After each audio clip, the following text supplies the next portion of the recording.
안녕하세요. 여러분의 소중한 시간을 저와 함께 해주셔서 대단히 감사합니다. 여러분의 끝없는 관심과 많은 댓글은 저에게 큰 힘이 되고 있습니다. 10월 25일 수요일입니다. 러시아가 우크라이나를 침공하기 전에 러시아의 천연가스 수출은 총 수출액의 30%나 차지하고 있었습니다. 또한 러시아는 세계 1위 천연가스 보유국입니다. 세계에서 24%를 차지하고 있습니다. 천연가스는 탄소 배출이 석탄보다 50%나 낮기 때문에 국제적인 탄소 배출 규제 운동이 활발해지고 있는 가운데 천연가스의 수요는 폭발적으로 증가하고 있었습니다. 이런 상황에서 러시아가 우크라이나를 침공했습니다. 아마도 천연가스를 전략적 무기로 고려한 면도 있을 것입니다. 푸틴의 이러한 오판은 지금 러시아를 비극으로 몰아가고 있습니다. 바이든 대통령이 젤렌스키 우크라이나 대통령을 국빈으로 대우하고 미국이 우크라이나 전쟁에 천문학적인 군비를 쏟아붓고 있는 이유가 무엇이겠습니까? 여기에는 무시무시한 국제적 역학관계가 숨어 있습니다. 일부 좌파들은 동아시아에서 전쟁이 발발하게 되면 미국이 한국을 버릴 것이라 걱정하고 있습니다. 이 영상을 보시면 미국은 절대로 한국을 버릴 수 없다는 것을 이해할 것입니다. 우러 전쟁, 우크라이나 러시아 전쟁이 발생한 이유는 그들 두 나라의 역사적 맥락도 있지만 국제 역학 관계에서 이해할 필요가 있습니다. 2020년 러시아 GDP 총액은 1.47조 달러, 한국은 1.62조 달러로 우리나라가 약간 높습니다. 수출 비중은 한국이 67%, 러시아는 50%입니다. 한국에서 가장 큰 비중을 차지하는 산업은 반도체로서 6.7%에 불과하고 있지만 러시아 천연가스 비중은 무려 러시아 수출의 30%를 차지하고 있습니다. 한국이 반도체 불황에 빠지게 되면 약간 고전할 수는 있습니다. 그러나 러시아 천연가스 수출이 감소하게 되면 러시아에게는 치명타를 입을 수 있습니다. 2022년 가스 대란을 겪은 이후에 유럽 국가들은 겨울을 대비해서 LNG, 액화 천연가스를 비축할 수 있는 저장 창고를 만들었습니다. 러시아가 전 세계 천연가스 보유량 24%로 압도적 1위입니다. 이란이 17%, 카타르 12.5% 3위, 미국은 5.3% 그리고 사우디아라비아가 4.2%를 차지하고 있습니다. 천연가스는 우크라이나 침공 전에 유럽 전기 생산량의 20%나 차지했습니다. 대부분 러시아에서 수입되었습니다. 원자력을 폐쇄했던 독일은 러시아 천연가스에 절대적으로 의존하고 있었습니다. 노스스트림 파이프라인을 통해서 직통으로 독일로 유입되고 있었습니다. 우러 전쟁이 발발한 이후 파이프라인은 누군가에 의해서 파괴되었습니다. 누구의 소행일까요? 아직 조사 중에 있습니다. 우러 전쟁이 터지고 유럽은 러시아로부터 천연가스 수입을 77%나 축소했습니다. 이것은 올 8월 유럽에서 생산된 전체 전기 구성 비율을 보여주는 차트입니다. 파란색 막대는 2022년, 녹색 막대는 2023년 수치를 보여주고 있습니다. 2022년 유럽의 천연가스가 전기 생산의 20%를 차지하고 있다가 올해 23년에는 16%로 뚝 떨어진 것을 볼 수 있습니다. 또 석탄 비중도 19%에서 14%로 큰 폭으로 감소했습니다. 그와는 대조적으로 원자력 발전 비중은 23%에서 25%까지 상승했고, 이것은 유럽의 전력 에너지가 화석연료에서 벗어나고 있는 반면에 원자력 비중이 점점 증가하고 있음을 볼 수 있습니다. 문재인의 탈원전 정책으로 인해서 한전의 60조가 넘는 심각한 적자는 큰 문제점으로 남기고 있습니다. 그럼에도 불구하고 천연가스는 여전히 유럽 전력 생산의 16%를 차지하고 있습니다.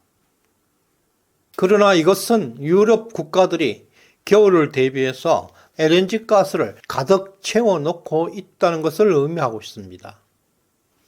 예를 들어서 라트비아는 연간 사용량의 233%, 오스트리아는 105%나 비축하고 있습니다.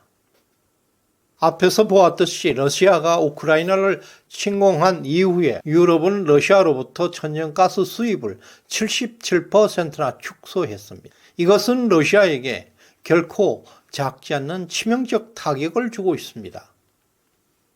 러시아가 유럽에서 잃어버린 수요를 중국이나 인도에서 보충하면 될 것이라고 생각한다면 그것은 큰 오산입니다. 러시아는 가까운 유럽 국가들에게 땅에 묻혀있던 가스를 별도의 가공 없이 파이프라인을 통해서 공급할 수 있었습니다. 중국과 인도에 가스를 공급하는 파이프라인은 없습니다. 러시아는 거대한 액화 시설을 건설할 자본도 없고 기술도 없습니다. 서방 진영의 도움 없이는 사실상 불가능합니다. 이 점에서 미국의 빛나는 전략이 얼마나 치밀했는지 보여주고 있는 대목입니다. 현재 LNG, 액화 천연가스 수출 상황을 살펴볼 때 러시아가 얼마나 위기에 처해 있는지 명확하게 알 수 있습니다. 올해 LNG 수출 1위는 단연 미국입니다. 2018년 대비해서 무려 4배나 폭발적으로 증가했습니다. 2위는 호주입니다. 3위 수출국은 카타르인데요. 카타르는 세계에서 3번째로 많은 천연가스를 보유하고 있는 국가임에도 불구하고 2018년 대비 수출량이 크게 증가하지 못하고 있습니다. 왜 그럴까요? 카타르는 자본도 풍부합니다. 그러나 천연가스를 액화하는 기술이 없을 뿐만 아니라 액화가스를 건설하는데 소요되는 기간이 무척 길기 때문에 갑작스럽게 증가하지 못하는 것입니다. 구슬이 서말이라도 꿰야 보배라는 속담이 있습니다. 땅 속에 묻혀있는 천연가스가 아무리 많다고 할지라도 그것을 판매할 수 있어야 가치가 있는 것입니다. 또 이것 말고도 러시아에게는 더 큰 문제가 발생하고 있습니다. 설사 우로 전쟁이 끝나더라도 러시아가 유럽으로 천연가스를 수출하기 위해서는 단순히 노스스트림 파이프라인을 통해서 천연가스를 보낼 수가 없게 되었다는 점입니다. 이미 말씀드린 대로 유럽은 LNG, 액화 천연가스 시설로 모두 전환해 버렸기 때문입니다. 러시아가 유럽으로 천연가스를 수출하기 위해서는 막대한 자본을 투입해서 LNG 액화 장치를 구축해야 합니다. 시간도 엄청 소요됩니다. 기술도 필요합니다. 이 차트는 러시아가 에너지 수출로 벌여들이고 있는 수익금의 추이를 보여주고 있는데요. LNG, 액화 천연가스와 파이프라인 천연가스 두 개의 수익금이 우크라이나 전쟁 이후에 급감하고 있다는 사실을 볼 수 있습니다.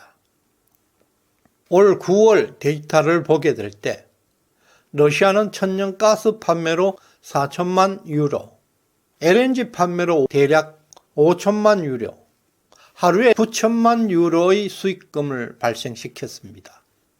달러로 환산하면 약 1억 달러 수익입니다. 연간으로 환산할 경우 360억 달러에 달합니다. 반면에 우크라이나 침공 전에 수익은 무려 1,300억 달러 수익을 벌어들이고 있었습니다. 침공 전후를 비교하면 연간 940억 달러의 수익이 감소한 것입니다.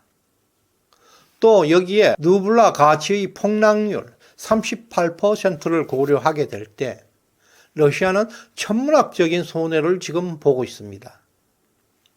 그러나 이것도 현재 일시적인 손해일 뿐입니다. 더 큰 문제는 유럽은 이미 막대한 비용을 투자해서 LNG 비축 기지를 각 나라마다 건설하고 있습니다. 그리고 LNG 액화천연가스를 그냥 가스로 전환하는 설비까지 완비해 놓고 있습니다. 이제 유럽은 러시아 천연가스에 의존할 필요가 없어졌거나 대폭 감소하고 있다는 것은 러시아와 유럽의 에너지 안보에서 이제 갑을 관계가 뒤바뀌어 버렸습니다. 러시아가 우크라이나 전쟁에 철수하고 유럽과 러시아의 관계가 과거같이 회복된다 하더라도 지금 땅속에 묻혀있는 천연가스는 더 이상 유럽으로 수출하기가 매우 어려워졌습니다. 세계 1위 천연가스 보유국 러시아는 천연가스 하나로 50년 동안 먹고 살 수 있는 러시아 국부의 원천이었습니다. 그러나 이제 이 국부가 사라질 위기에 처하고 있습니다.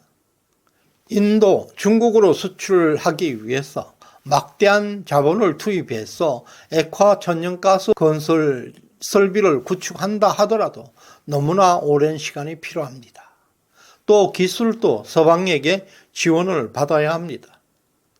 국제 에너지 환경은 점차 화석 연료에서 벗어나고 있습니다. 미국 땅에 묻혀 있는 세일가스는 대대적으로 생산을 확대하고 있습니다. 수소 에너지와 원자력 발전 등의 변화를 감안하면 러시아 50년 먹거리는 사라지고 있습니다. 푸틴의 오판으로 지금 러시아는 지옥으로 향하고 있습니다.